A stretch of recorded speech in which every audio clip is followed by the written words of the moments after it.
For the last 7 years or so, it seems that more and more men I meet are turning in and tuning in to Joe Rogan and the Joe Rogan experience. It's a real cultural phenomenon, really. It's one that the church has got to stop and recognize. Whether you agree with it or not, we better wake up. But there's a larger question that struck me this morning. Rogan's influence has been on my heart for more than a month or so. I mean, like more so than normal. I go to this place called Twice Daily for coffee every morning. And no, this is not some sneaky ad drop. They don't pay me. I have no, connection with them financially or nothing. But they had this Swiss coffee grinder, man, and it's this thing that grinds the beans in front of you. And I have tried it in my own French press, and I can't make it that good. So I'm going to get beans, and I'm on my way back just a couple days ago, and I started thinking as I'm drinking coffee, I thought, we all know that Rogan and people like Jordan Peterson and Sean Ryan, we know that people like Rogan are just dominant, but why? I mean, that was the thing I got to thinking about. Why are millions of men, millions of men tuning into him and not the best preachers out there, not the best evangelical voices, not the best theologians, not the best worship writers, if you will. On and on. Men are turning in and tuning into Rogan to the average of, on the low end, studies show 16 million a week, to some say as high as 24 million a week, or maybe more. Let me give you the scope of that for a second, okay? That would be as if every single resident of, wait for it, here we go, all together now, New York City, Los Angeles, Chicago, Houston, Phoenix, Philadelphia, San Antonio, San Diego, and Dallas all tuned in to Rogan at the same time. It would be as if all of Taiwan tuned in weekly, or every episode. Even more than weekly. It would be the same size. Rogan's audience would be as if all of Sweden and all of Greece, plus some, tuned in to every episode. Or tuned in weekly. Rogan is a country, man. How in the world did this happen? So, before we move on in this, I want to cut something off before the Pharisees come out of the closet and get into this, man, because they will. Look, neither me nor Greg Driver, the other half of Wild and Kingdom, we are not saying that Rogan is right on all things. That's nothing about what we're saying. Nobody's trying to baptize Rogan and, make him the guy that we should all listen to going forward. There are holes in his worldview, no doubt, and those holes don't align with biblical living. That honestly is not the point whatsoever. But the issue is there's zero denying that Rogan has become a figurehead among men. Basically a modern day prophet of men's culture. And I started digging into why. It reminds me of? It reminds me of back about, 10, 15 years ago, when young men and women stopped listening to CNN and Fox and they were polled. Younger generations that were adults were polled, and they said they got their news from, wait for it, Jon Stewart of The Daily Show. I remember when that report came out, and I was astonished by it. I was like, why would you turn? Do they not understand that they're turning in and tuning in to a comedian to be their modern day Walter Cronkite? Well, if you step back for a minute, it was because they were sick and tired of the legacy media. They knew it was all the same old excrement of media bias and money politics, and younger generations, I have learned, have a great excrement filter that is acute. And I think that same thing's happening to Rogan right now, to the tune of millions of men tuning in all the time. So the real question is why, and I can tell you this: the American evangelical church better wake up and pay attention. The church has lost men for the most part. It's been that way. I've had a huge burden for men my whole life when it comes to the kingdom of God, and we've lost men, but it doesn't have to stay that way. Now, remember, I'm not talking about every single church.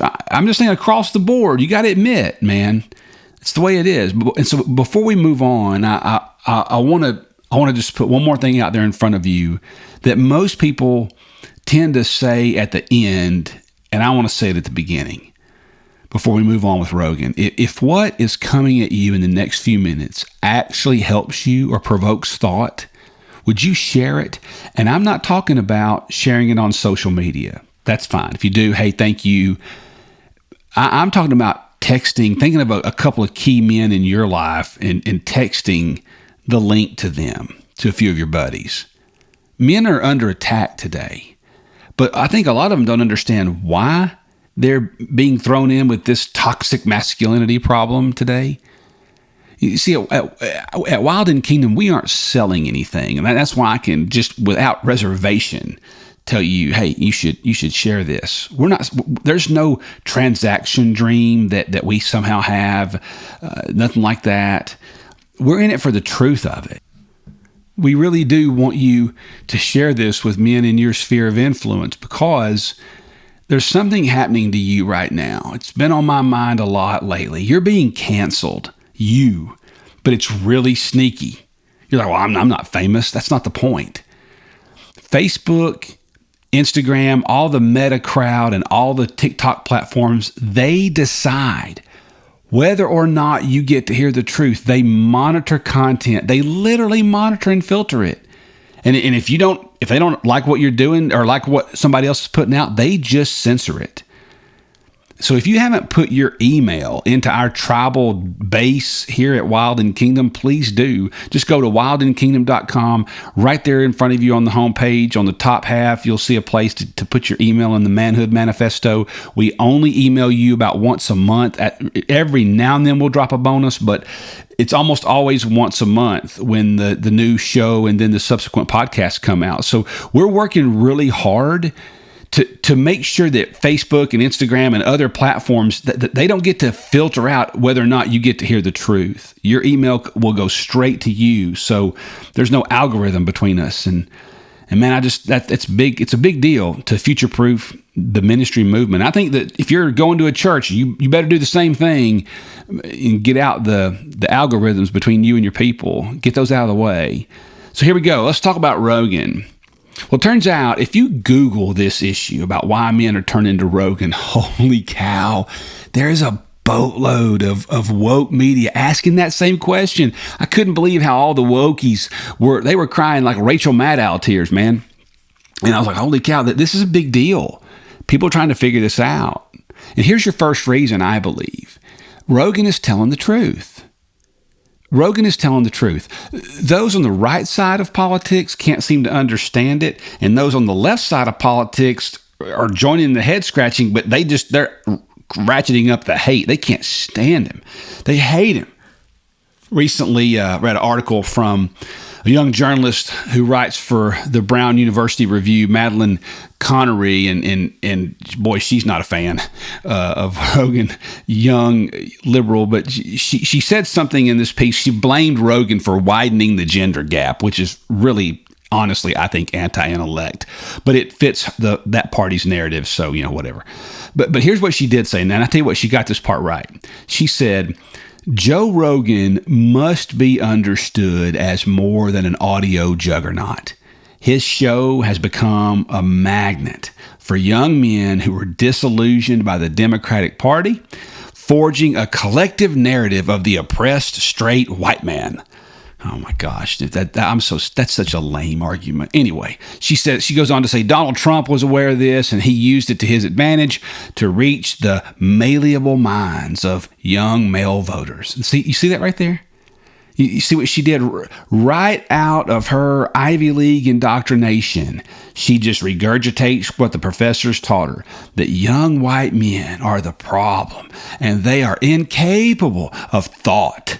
And their minds are malleable, and so the Rogan got them, and Trump got them, and that's wokeism to the core, man. Rogan did not widen the gender gap. You know why? It already existed. It existed. There's a gap, literally a gap in gender, because God made it that way. Gender gaps and gender this and gender that and fluidity and all this stuff. I think it is honestly one of the most anti-intellect and downright embarrassing concepts that social scientists have perpetrated on the world's population, maybe in the history of ever.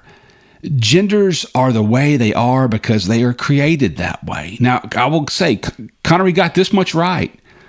She said, quote, "In an age where 15-second TikTok videos barely hold our attention, Joe Rogan's 2 to 4 hour sit-down talks should be obsolete. Yet his unique messaging makes them enthralling for so many men." She's right. In a TikTok world, young dudes are listening to Rogan's long-form content by the millions.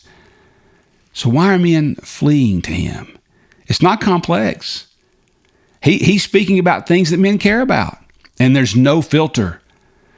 So why then is Rogan so influential among men? Well, it's not the cool factor. I mean, true, he was an MMA, UFC fighter, but that's just a symptom. And another symptom is people think, oh, he's just a good comedian. No, he's hilarious, but that has nothing to do with him being a comic. Those factors help, but they're not the reason. The reasons go much deeper than that. Rogan is telling the truth. And as much as the wokies want to make it that he's the enemy, no, deception's the enemy. And I think Rogan's going after that. You can tell just by he hates it when people get deceived. And people know in their gut, they feel it. I feel it. I'm sure you feel it, man. I don't know who to trust anymore. Anybody on the airwaves or putting out socials. Rogan's telling the truth about a lot of things. And he'll go into places that the church won't touch. There's a political analyst for the government of Alberta. I'm not going to get his name exactly right, I'm sure. I would say it, Muhadi Faizaz. I'm sure I hammered that brutally, but this is what he said. Now, it's kind of funny because he obviously works for Canada, which, come on. Let's look at what's coming out of that place right now. It's actually heartbreaking how far off the canyon they've dropped. But this is what he said in terms of common sense. But he did say this, and I agree with him. He said, "It is because Joe Rogan is willing to discuss any idea that's interesting to him, regardless of it being considered politically correct or not. It is because he does not shy away from talking about the layman's anxieties and concerns." And he's right about that. Good on him. At least he's trying to be objective. It's more than just truth, though. I think I get the impression that it's more than just that Rogan's telling the truth. Rogan's telling the truth not wrapped in politics, right? Now, you got writers from The Guardian, like Anna Merlan, who, she says, well, he hosts many radical right-wing people with fringe ideas. No, he doesn't. And if he does, he'll host anybody. My gosh, he had Bernie Sanders on his show. I mean, that's the lie of liberalism, you see. But the lie of liberalism is if you disagree, you're the problem. Dissenters they're hated. How about that for a segment of society that claims that tolerance is mandated? That's what the left has always done. Tolerance is mandated. They are tolerant of anybody that agrees with them. But if you don't agree, you're a bigot, a fascist, a racist. You have white privilege or whatever moniker they want to label you just before they try and cancel you. People who are all about tolerance, by my experience, are the most intolerant people I've ever met. Because tolerance, by definition, means that we can live alongside each other. That's not what tolerance means today, though. I mean, tolerance means you must fully agree and fully embrace my version of the truth. And if you don't, you're a hater. You're a racist. You're homophobic. That's just deception at its finest. I think Rogan's shining a light on that, and pop culture doesn't know what to do with it because he invites all sorts of views to his microphone and he's genuinely interested. And if he doesn't agree, he'll outright say it, and he won't back up one step. I've seen him do it. Rogan's planetary size of an audience of men has nothing to do with politics. Let's go back to Miss Connery from Brown University. In that same article she wrote blaming Rogan for the gender gap, she said it's I don't know whether to laugh or cry, but she said, as many young men drift further and further down the alt-right pipeline, it's unclear how Democrats can salvage this one. Once the voting bloc. I actually misspoke. She said it's unclear how Democrats can salvage this once loyal voting bloc. What is clear, however, is that Rogan's popularity is symptomatic of a greater collective movement, the rise of the oppressed white straight male. You see what I mean? Liberals they don't know what to do with it, man. liberals and academic pundits can't fathom it's not a political issue. It's not about Marxian oppression and the straight white male and white privilege and Trump versus Harris and Obama and red versus blue and right versus left. It's actually super, super simple. It's not about gender bias and all that stuff that they're just screaming over. And I'll tell you someone that's onto this about Rogan not being politically biased. And he's an editor for the Politico. And the guy's name is Calder McHugh, and he's a young editor. And he made a comment recently. He said, so far, Democrats have been unable to disrupt or replicate this idea, in large part because the problem they confront is more cultural than political in nature. And he's not talking about they being Democrats. He said the problem they confront, meaning Rogan, Sean Ryan, Jordan Peterson, whoever.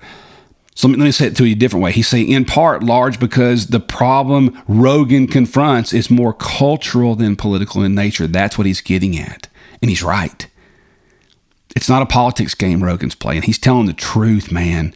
And that truth matters in a world where really people just don't trust media anymore.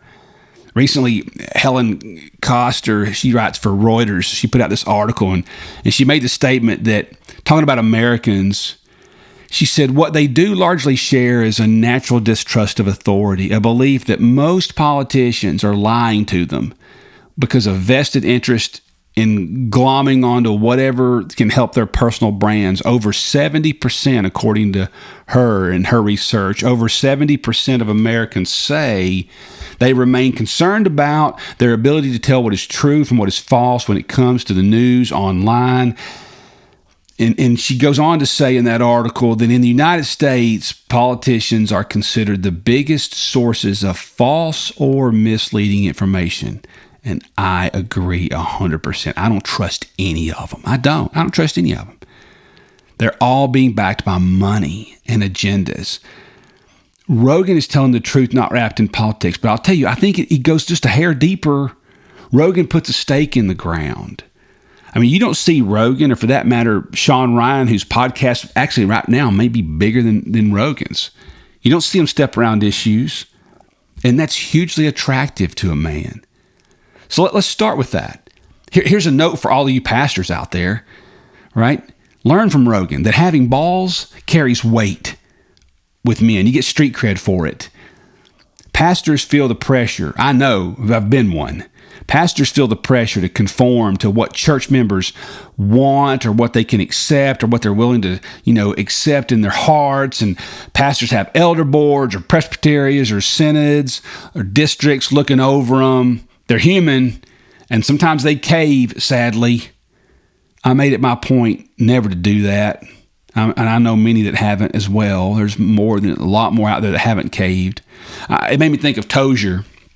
A.W. Tozier once said, in order for today's church goer to approve of the message sermon, they demand first that they approve of the messenger. And he wasn't being complimentary. He was saying that, I'll listen to you if I like you. Man, think about the danger of that in light of the Old Testament and the prophets. Man, prophets, nobody received their message. But it's true. When are you going to see pastors start talking about real issues beyond the safe ones like grace and mercy and 7 ways to be a better steward of your money? Let me ask you, when's the last time you heard a pastor? I'm not talking about your pastor, any pastor. When's the last time you heard a pastor do a sermon series on what a husband should expect from his wife, biblically? You won't. You won't hear that. It's too dangerous, man. Guys, they play it down the middle. I'm watching that all the time as I listen to a lot of guys with big microphones. They keep it cultural and relational. Rogan's got balls, and there's nothing he won't discuss. And that matters in a culture where the definition of what's right and wrong change with the wind. And this is why there's got to be a stake in the ground for us in the church, man. We have to draw the line. But here's the thing. We have to be super careful about who gets the authority to draw that line. See, for Rogan and people like him, other commentators like him, for Rogan, it's pretty much a line drawn by whatever he thinks is right. But that's a bigger problem. Who gave liberals, or conservatives for that matter, the right to decide which version of masculinity is the right one, or truth, or anything? Put anything in that subject line. Liberals and conservative media are backed and they're fueled by agendas. I think that's why Rogan's been a fresh voice. But we've got to put a stake in the ground as Jesus followers and men of God. And that flag has got to be planted. It's got to be legit and not bent toward a denomination or an ideology. Let me tell you something. This is going to be true 413 years from now. It was true 413 years ago, and it's just as true today. And it'll be true if Jesus doesn't come back in 100 years. God has never given pop culture the right to define truth. Seriously. God has never given pop culture, the academic institutions, politics, politicians, congressmen, businessmen, business kingdom growers, business moguls, school systems. God's never commissioned them to be those who define truth. Let's go back to the pandemic for a minute, just to give you an illustration of how real this is and how gullible the average person is. Do you realize that in the 2020 pandemic, the same government that was demanding that you wear a mask and you get a vaccine, and if you don't, you're literally, honestly, probably killing people. That same government that was putting up billboards and shame tactics is the same government that tells you it's perfectly permissible to kill a baby in the womb. That same government officials, those that are telling you that guns kill people, and therefore we must wage war on guns. Those same senators and congressmen and lawmakers are the same people that are telling you we've got to relabel classroom to allow dudes with a pecker to go in and take a leak in the girls' bathroom so they can feel included. We have lost our minds in society, and people like Rogan are calling that out. That's why men are following. Because they're not even people like Rogan aren't even trying to hide behind the truth. Society's got to have a ground zero of authority that provides the definition. And I'll tell you, honestly, in America, I think we actually did have that ground zero just as little as a few decades ago. All the way up until probably the 1960s or the 1970s, it was Scripture. Scripture was even etched in stone on the county seat courthouses at times, all across America. It's gone now. Look around. What do you see? You see chaos. We have chaos because we have no governing authority. When you have Scripture as your governing authority, you get order. So let's shift that to men. When you line up with the creator of the universe and his model of men and women, you get order. And that is God's definition of the male role. His authority is the only authority that has clear and eternal definitions of masculinity. I don't even, whether he realizes it or not, I think Rogan's leaning into that hard. And that leads me to the next truth about why I think men are turning to Rogan. Men are sick of being on the receiving end of shame. I think this is a big reason why Rogan's thriving. Rogan is thriving because I think men are flocking to him because those that understand that God made men and women separate and equal. They're separate but equal. And, that's just a simple fact. But that's not the fact you're going to get from the woke of today, all those woke prophets. Devin Gordon, who writes for The Atlantic, he said this, and I agree with him. He said, Rogan understands men in America better than most people do. The rest of the country should start paying attention. Yeah, he's right. Rogan understands men in America better than most people do. It's not a white issue. It's not a political issue. No matter how much liberal or legacy media want to make it that way. For the last 20 years, being a man has become a cultural and sociological epithet, and Rogan punches that weak junk in the teeth and puts it in a chokehold. He embraces masculinity, as he should. One political psychologist brought light to the fact that Rogan gives men a place to belong. She said, it's a professor at William and Mary, she said, a lot of places in the world we're seeing in a lot of places in the world, we're seeing young men starting to lean more conservative compared to young women of the same age and generation. Now, remember, she's a political psychologist and professor at William and Mary, and so she's staring at students all day long. She said, if you're on social media or on the internet, she said, you see young men talking about how they feel like they don't have a place to belong. Now, let's say she's right. For all of you that go to church, what does this say to you? Are men knocking down the doors of your church? If Rogan were at a church, he'd be the most mega of mega pastors that's ever been seen in the church. I mean, the top 200, 300, 400 top churches in America of attendance can't even get close to Rogan's numbers. Men are knocking down the door of his church, if you will. He's leading a cause. But let me offer you some encouragement on this front. Let me tell you why this matters to me so much. Men are where the return is found. Now, look, don't misquote me, and don't say something I'm not saying. Okay, but I want to talk to you about just the sheer facts about it for a minute. Return on investment, ROI. The numbers don't lie. Now, look, I've been very thankful that for the last 20-something years, everywhere I go, I get to speak at a lot of men's conferences and men's events, and I'll bet you out of if you were to poll the last 100 places I've been, at least 70 of them, when I'm introduced, you'll hear this phrase. The person introducing me will say, "Hey, if we reach the man, we reach the family. If we reach the man, you reach the family." You know what? That's true. It's true by fact, but churches don't believe that. You know how I know? Follow the money. Follow the money. That's all you got to do. Listen, I do more men's ministry research than the average person out there. And I'm telling you right now, very few churches put any money toward men at all. Fellas, think about this. I want to walk you through some statistics. And I put this in my doctoral dissertation a long time ago. Now, stay with me for a second. This is going to blow your mind if you don't know this. About, I don't know, close to the year 2000, maybe just shy of that, Focus on the Family under James Dobson did some research.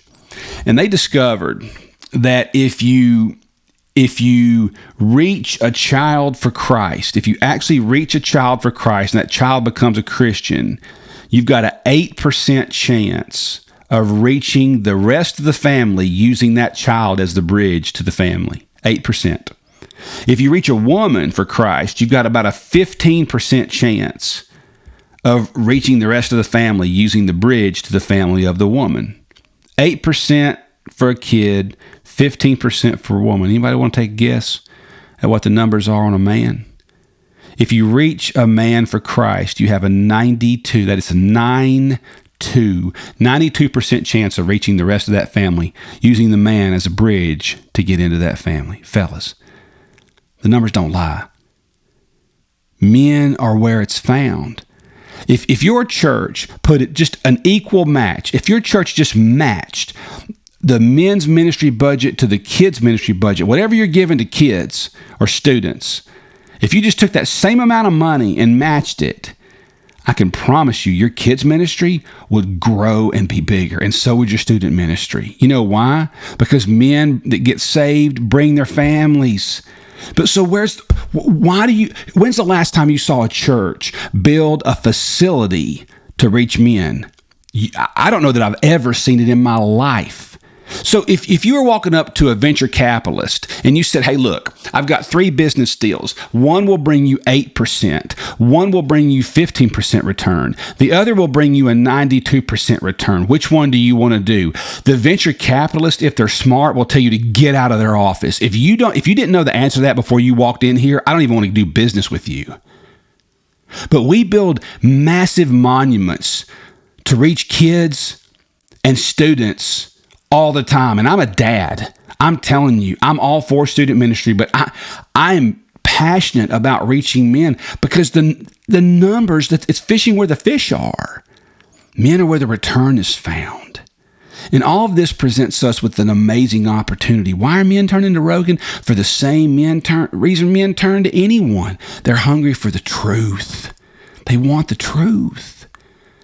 Russell Brand, he's that UK comedian and actor, and man, that dude's been hammered since he got baptized. He said this recently. He said, no one trusts the government. No one trusts the media. So why are we surprised that more and more of us are turning to God? And Russell Brand's on to something. Why is Rogan constantly having spiritual conversations? Why is Jordan Peterson so interested in the Christ narrative? Why? Because there's truth there. And that's why we are in this fight at Wild and Kingdom. When Greg and I launched Wild and Kingdom, one of our greatest burdens was to do something about confusion and biblical literacy, or I should say biblical illiteracy. People are confused. They don't know what to believe, and they're even inside the church, they're confused and they're biblically illiterate. Paul said in Ephesians 6:12, our struggle is not against flesh and blood. It's against the rulers and against the powers, against the world forces of this darkness, against spiritual forces of wickedness in the heavenly places. Ephesians 6:12. And he's right.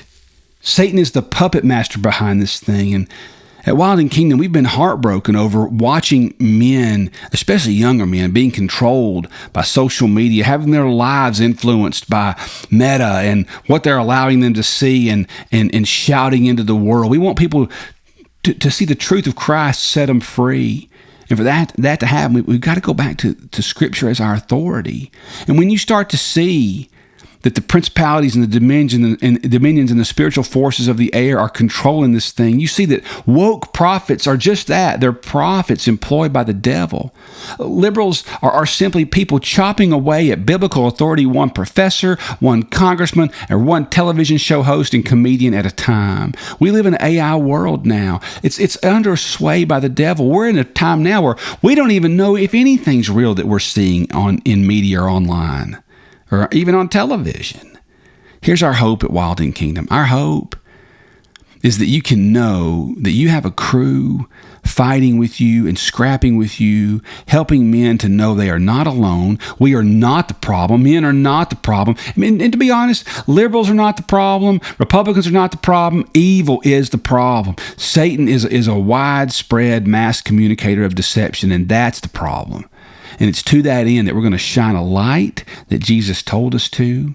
And man, do we ever hope that you come with us, because we need you. Look, I hope this meant something to you. But more importantly, I hope you do something with it. Share it with a brother that needs some encouragement, or a pastor. But more than that, live it. Whatever you do, brother, live it. And stay in the fight.